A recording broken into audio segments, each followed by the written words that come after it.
بسم اللہ الرحمن الرحیم۔ السلام علیکم۔ چھٹی صدی عیسوی میں بنو ثقیف اس وادی میں رہتے تھے۔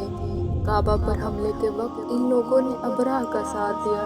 شہر کے ارد گرد دیوار تھی اور لوگ بت پرست تھے۔ 620 عیسوی میں نبی کریم صلی اللہ علیہ وسلم نے دین اسلام کی تبلیغ کے لیے طائف کا سفر کیا۔ وادی طائف اسلامی تاریخ کا بے حد دردناک واقعہ ہے۔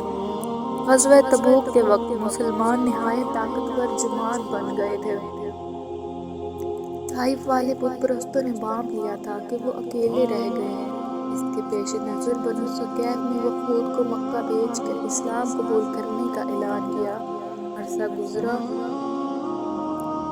اور حکم بن ابی لیاش اور مروان بن حکم کو نبی کریم صلی اللہ علیہ وسلم نے کچھ غلط حرکتوں کی بنا پر مدینہ سے وادی طائف بدر کر دیا۔ حضرت عثمان کے دور تک ان لوگوں کو طائف سے واپسی کی اجازت نہ ملی۔ طائف کو تاریخی عمارتوں اور محلات کا شہر کہا جاتا ہے۔ وہاں ایک میلہ عکاس لگتا تھا اور لوگ بڑی تعداد میں طائف آتے تھے۔ نبوت ملنے کے بعد 9 سال تک نبی کریم صلی اللہ علیہ وسلم مکہ میں تبلیغ فرماتے رہے اور قوم کو ہدایت کی طرف بلاتے رہے، مگر تھوڑی سی جماعت مسلمان ہوئی۔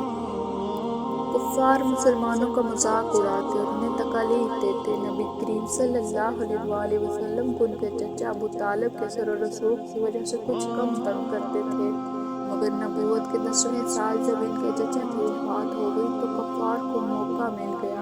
کفار حضور صلی اللہ علیہ وسلم اور صحابہ کرام کو ہر طرح کی پریشانی دیتے۔ وادی طائف میں قبیلہ ثقیف کی بڑی تعداد رہتی تھی۔ نبی کریم صلی اللہ علیہ وسلم نے طائف کے سفر کا ارادہ کیا تاکہ وہ لوگ بھی مسلمان ہو جائیں اور مسلمانوں کی کچھ پریشانیاں کم ہوں اور دین کی اشاعت ہو سکے۔ وہاں پہنچ کر نبی کریم صلی اللہ علیہ وسلم نے ان کے 3 بڑے سرداروں سے ملے اور دین اسلام کی دعوت دی اور اللہ کے رسول یعنی محمد صلی اللہ علیہ وسلم کی مدد کی طرف متوجہ کیا، مگر ان لوگوں نے دین کی بات سن کر بجائے عرب کے رواج کے مطابق مہمان نوازی کرتے الٹا ان کی کسی بھی طرح سے مدد کرنے پر انکار کر دیا اور نہایت بدسلوکی اور بدلحاظی سے پیش آئے۔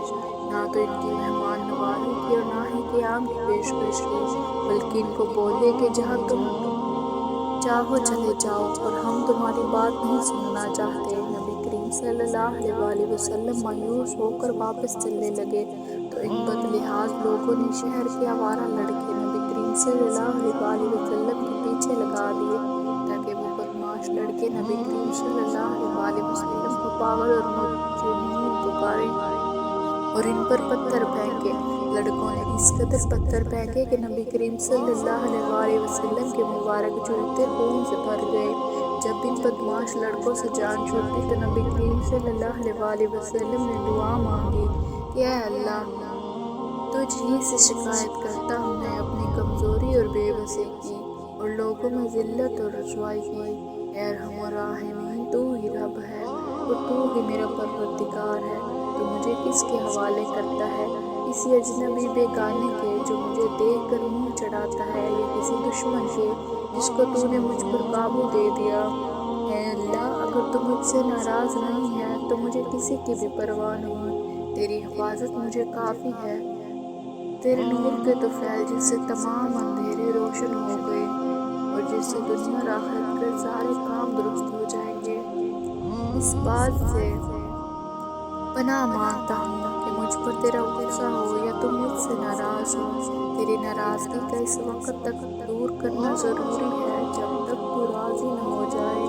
نہ تیرے سوا کوئی طاقت ہے نہ کوئی قوت۔ رب العالمین کی رحمت نے یہ دعا سن کر حضرت جبرائیل کو بھیجا۔ نبی کریم صلی اللہ علیہ وسلم کو سلام کر کے جبرائیل نے فرمایا کہ ایک فرشتہ آپ صلی اللہ علیہ وسلم کی خدمت میں بھیجا گیا ہے جو پہاڑوں کا ذمہ دار ہے۔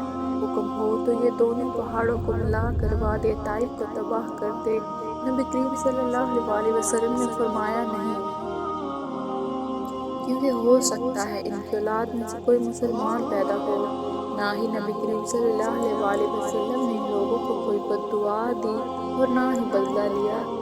یہ ہے شان مصطفیٰ صلی اللہ علیہ وسلم۔ نبی کریم صلی اللہ علیہ وسلم نے دشمنوں کے حق میں بھی دعا فرمائی۔ اللہ پاک ہمیں بھی ایمان پر قائم رکھے اور ہم سے راضی رہے، آمین۔